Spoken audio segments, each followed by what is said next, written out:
तो यहाँ पे इस शॉर्ट वीडियो में हम समझते हैं एपोमिक्सिस के बारे में। एक इम्पॉर्टेंट टॉपिक है प्लांट रिप्रोडक्शन का। फ्लावरिंग प्लांट्स में जो रिप्रोडक्शन है उसका एक इम्पॉर्टेंट टॉपिक है। एपोमिक्सिस का मतलब क्या होता है? एपो मतलब होता है एब्सेंट और मिक्सिस मतलब होता है फ्यूजन। एक ऐसा प्रोसेस जहाँ पर गैमीट्स के फ्यूजन के बगैर सीड का प्रोडक्शन हो जाए या एम्ब्रियो का प्रोडक्शन हो जाए, ऐसे प्रोसेस को बुलाते हैं एपोमिक्सिस। हमें मालूम है जनरली सीड और एम्ब्रियो कैसे बनते हैं। मेल और फीमेल गैमीट, दो अलग तरह के गैमीट्स आपस में फ्यूज करते हैं जिसको बोलते हैं एम्फीमिक्सिस, और एम्फीमिक्सिस के बाद जाइगोट बनता है और जाइगोट एम्ब्रियो बनाता है और एम्ब्रियो के ऊपर में सीड बनता है। तो यानी कि जो सेक्सुअल रिप्रोडक्शन है इसका फाइनल प्रोडक्ट हमारा सीड बनता है। लेकिन एपोमिक्सिस के अंदर विदाउट फर्टिलाइजेशन भी सीड का प्रोडक्शन हो रहा है। मतलब फर्टिलाइजेशन नहीं हो रहा, इसका मतलब ये एक एसेक्सुअल प्रोसेस है, एसेक्सुअल रिप्रोडक्शन मेथड है। लेकिन एसेक्सुअल रिप्रोडक्शन होने के बाद भी ये सेक्सुअल रिप्रोडक्शन को कॉपी करता है, उसको मिमिक कर रहा होता है, क्योंकि इसका फाइनल प्रोडक्ट सेक्सुअल रिप्रोडक्शन के फाइनल प्रोडक्ट से मैच करता है। ये हमें कुछ स्पेसिफिक प्लांट्स में कुछ स्पेसिफिक कंडीशन में दिखाई पड़ता है। अब जो एपोमिक्सिस है इसके भी दो टाइप्स एनसीईआरटी में दे रखे हैं, एक है डिप्लोस्पोरी और दूसरा है एडवेंटिटिव एम्ब्रियोनी। क्या होता है डिप्लोस्पोरी और एडवेंटिटिव एम्ब्रियोनी में फ़र्क, वो समझते हैं।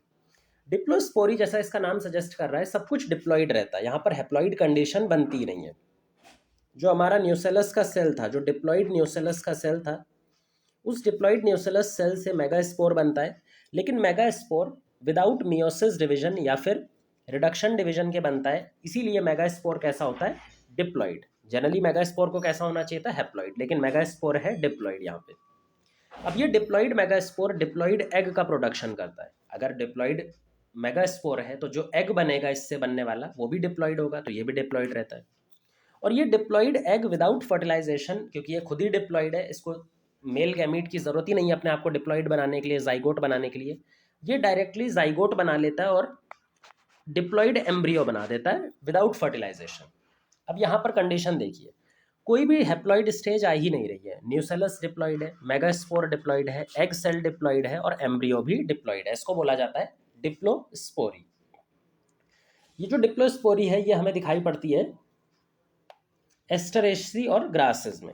जो एस्टरेसी फैमिली होती है, गेंदा फैमिली और ग्रास, उनमें कुछ मेंबर्स के अंदर में ये कंडीशन डिप्लोस्पोरी देखने को मिलती है।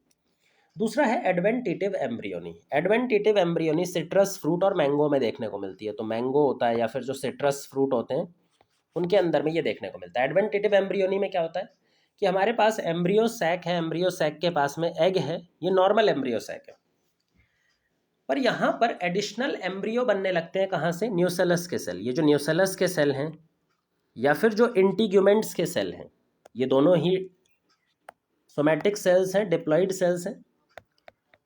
तो चाहे हम बात करें न्यूसेलस की सेल की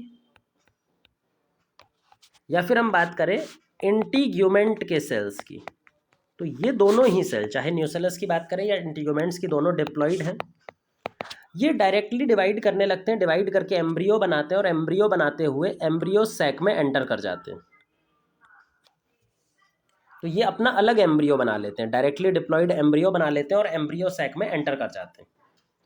इसकी वजह से एक एम्ब्रियो सैक में अब हमें कितने एम्ब्रियो दिखाई दे रहे हैं? Multiple embryo. तो ये जो नए एम्ब्रियो बन रहे हैं न्यूसेलस के सेल से, इंटीग्यूमेंट के सेल से, इनको बुलाया जाता है एडवेंटिटिव एम्ब्रियोनी। और एडवेंटिटिव एम्ब्रियोनी होने की वजह से जो एक सीड बनेगा उसके अंदर मल्टीपल एम्ब्रियो जर्नेट हो जाते हैं। देखो यहाँ पर एक ही सीड में कितने एम्ब्रियो हो गए? एक से ज़्यादा हो गए, क्योंकि बहुत सारे न्यूसेलस के सेल एम्ब्रियो बनाते हुए यहाँ पर इन्वेड कर जाएंगे, अंदर एंटर कर जाएंगे। इसी कंडीशन को बुलाते हैं पॉली एम्ब्रियोनी। तो एक ही सीड में एक से ज़्यादा एम्ब्रियो का होना ही कहलाता है poly embryony. Poly embryony condition हमने सिट्रस फ्रूट में, अगर आप सिट्रस के जो ऑरेंज वगैरह होते हैं, नींबू के सीड को तोड़ेंगे तो वहाँ पर पॉली एम्ब्रियोनी देखने को मिलती है। तो ये बात हो गई पॉली एपोमिक्सिस और उसके टाइप्स की।